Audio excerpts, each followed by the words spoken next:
do a bit on some, I think a bit on the way this works with defend Leglocks really well as well.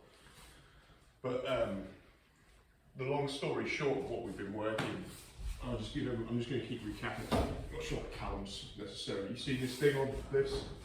People been doing this week. Yeah. How have you found it? It's about still, but just chuck your old as usual. Yeah. Start on the neck. Yeah. So basically, the long story short of it, it is important to make sure that you get the hand positioning right. It's almost like I want to touch my two little fingers together. And the concept is that if I deny the underhook space, it's very hard for me to be pinned, but I also think it's very hard to get choked. Because essentially what so much of Jiu-Jitsu is about, and I made me realise this sort of watching the kids, and you know, a lot of people emphasise defending one underhook. You know, they defend like, so Pete's trying to pass my guard, they make a big thing of like, oh, this is like, I've got to deny this, but it's almost like this hand can just be, you know, people get into the whole thing of like, this hand could be almost anywhere. You know, I could be iron pillowing, I could be blocking up here, you know, to block cross faces. So they make this big thing of the outside underhook. But in actual fact, like, then when you see they've got this arm lost, almost all the escapes are then about, oh well, we need it, even if so Pete gets this arm trapped, right? Then it's all about like, oh, I'm not in too bad a position if my arm's this side. Right? Oh, I can, you know, there's things I can do, I've got the backdoor escape and so on. So then it, like, the thing then becomes, well, actually, why don't I just want two underhooks? Why, and not just really an underhook, but actually to deny what I call deny the underhook space. I don't want anything in here. I don't want an arm in here for an underhook. I don't want a leg in here. I don't want any situation where basically the guy is able to form triangles in any position. So if Pete is down, right, everything like even this idea where I have one arm here is a triangle position. In the sense that he's given me the underhook space, right? And I've basically got now one of his arms isolated. I have an underhook space under control. And that stops him from transitioning both ways. It means any transition he does has to involve that shoulder movement, right? If we're in the triangle choke, I've basically given up an underhook space, a massive underhook space, and he's not only got an arm in that underhook space, he's got legs, which is even worse. Then if we're on the back, like here, he's given me, if I have two hooks in, he's given me two lots of just let me put hooks in. If I have this, I have effectively two underhooks on my legs. He's given up the underhook space. And what I think the reason people don't think about this too much is that they think that the hands are useful to defend the neck. But my argument really here is that the moment you allow that space to go, then there are chokes. So once one of the underhook space is controlled, there's a choke. But if Pete doesn't give me that space, then any attacks that I do on his neck are like, I think my chances of finishing are they're very, very low. I'm not saying but people have this idea that having an arm up here protects their neck. But having their arm up here just protects their neck. And I think that the percentage trade that you get from giving up that being here is so bad in terms of control that you'd really be better off never giving it up. I've been working on it in Turtle as well. We spend so much time defending head and arm position in Turtle. It's like, why are we even giving him that underhook in the first place? Yeah.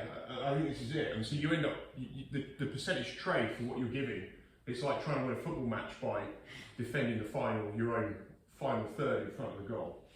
If you don't have a strategy for the rest of that 2/3, then why even go out there? You've got to do something at some point. You've got to because you're just going to lose almost everything by even going to that option. You just don't want to, if you keep the ball out that final third completely, and you make people just fire from 30 odd yards out all the time, you might get caught with the odd thing, but you're going to win an awful lot of matches, and you're also going to avoid an awful lot of losses. So that's the basic gist of it. So what I thought we'd just have a play with today, because we have been working on this a lot, and then we'll just roll. But so I don't want to spend too long on this. We'll get some training, get some proper training, and get moving, just working this concept over position. One of the things I want to do is just imagine that we've got the feet on the hips, right? Pete's got his hands in that position, okay? And I'm just going to try and, I'm not going hard on this, I'm just going to try and play with some leg lock entries and see where I can get to. See if I can actually get really anything where I can bind. I think there'll be some toe holds maybe, but just to begin with, we'll just kind of play warming up. We can do it here, we can do it even off the knees, just so we're not dropping big distances. But and he can let me even, like, you know, like he's messed up. And I think this is kind of hard, but just seeing how can you actually get anything here. And what I actually think I'm doing, you know, going for these types of entries is actually I'm giving him a toe hold. Because his hands are in such good position, he's straight on my toes here. I think this is a bad position, but we'll just have a little play with this. Nice and super easy. I'd go from the knees. Just see if you can bind in, or even let them just put the leg in that pocket. Because when your hands are here, it's very hard, I think, for me to even get my foot in there. I want to be able to go, if you look at it, I want to be able to get my foot on that hip. That's the first thing I'd like for a basic foot lock. But Pete's hands there. I don't think there's a leg lock here. I start trying to come here, it's very, very difficult to even get in. So we'll just have a little play with that. Yeah, grab the body, let's have a go.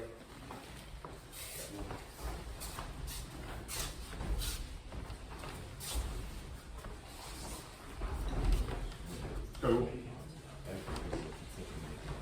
You okay?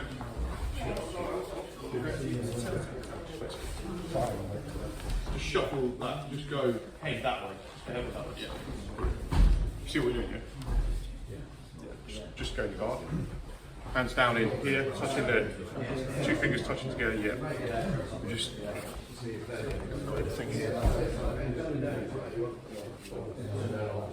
yeah. You're defending with space. Can you toe hold me here? Just put your yeah.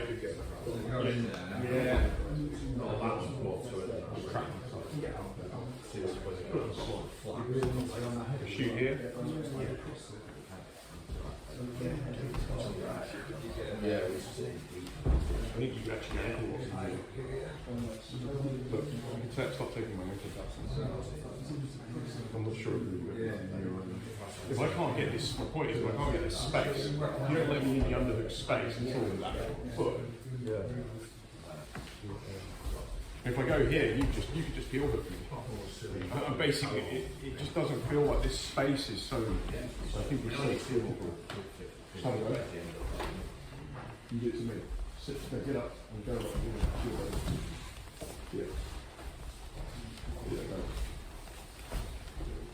Yeah.